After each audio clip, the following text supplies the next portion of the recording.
Robbie Weeds here. Wanted to just talk a second about something that I deal with frequently, either doing plant healthcare or turf applications, and that's spraying in the wind. We're using pesticides.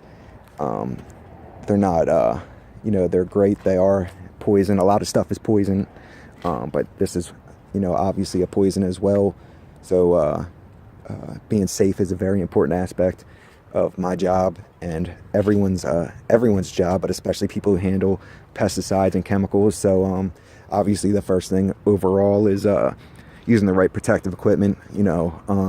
I buy the 3M disposable one-time use respirators, the 100 P or 99P, whatever it is, for oil. That's really the only thing that's useful for spraying pesticides. You need the oil proof.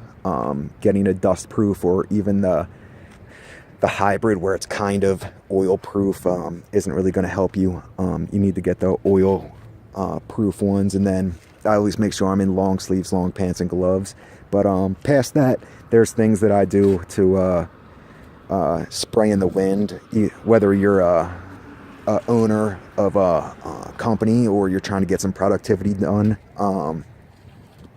The labels say not to spray their chemical, almost all of them over 10 miles an hour. But, if your bosses really need you to get something done, or you're the owner and you need to do this, sometimes you're going to need to spray. 10 miles an hour is a low threshold.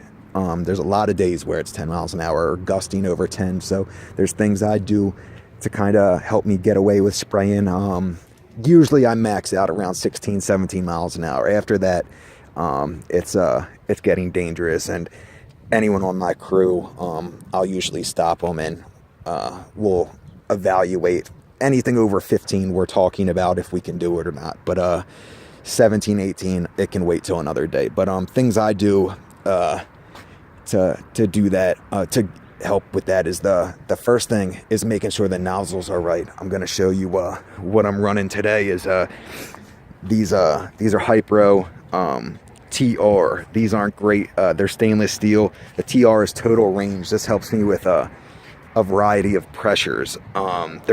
These aren't great for drift reduction. Hypro, they do have the low, I think they're XRs. T-Jet also has a low drift. I forget the name of them, but the low drift nozzles obviously are going to help. But something that I've really had some great luck is the air induction nozzles, and you need a special quick cap. And what they do is they use a Venturi system where it sucks in a little air on the side. They're a longer nozzle, but on the side of the longer nozzle is a little hole, and the Venturi is a orifice where the movement of the water sucking in air and mixing the two together to make a air inflated spray pattern. Like the droplets are larger. Most of the time they're coarse sprays or extra coarse because the droplets are larger.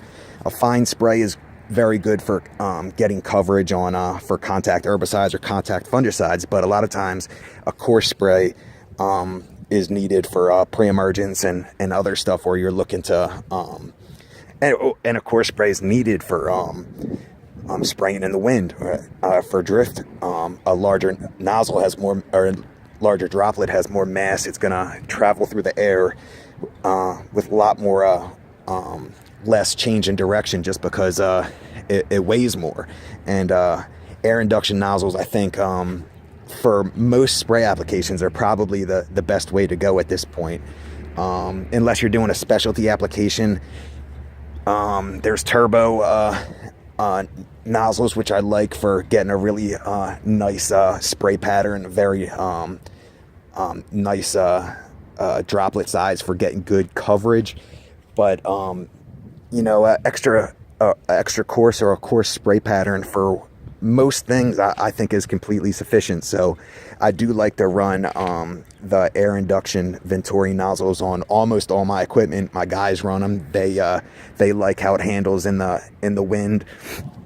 And just a for the performance of it, if I have these nozzles, I have to use my gun if it's my spray nozzle, my JD9, and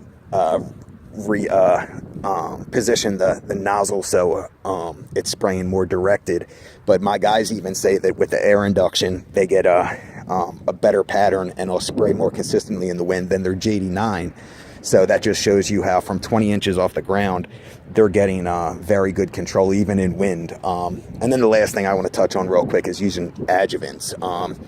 There's one, I think it's called Direct something, but I've used it. It adds mass and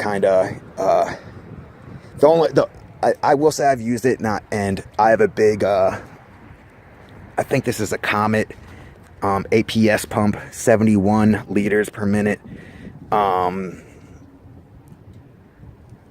this is very, very nice pump. But smaller pumps, the way that the spray adjuvants for wind gum up the water, it changes the consistency, almost the texture of the water, and it doesn't flow through small nozzles easily. It doesn't flow through guns easily.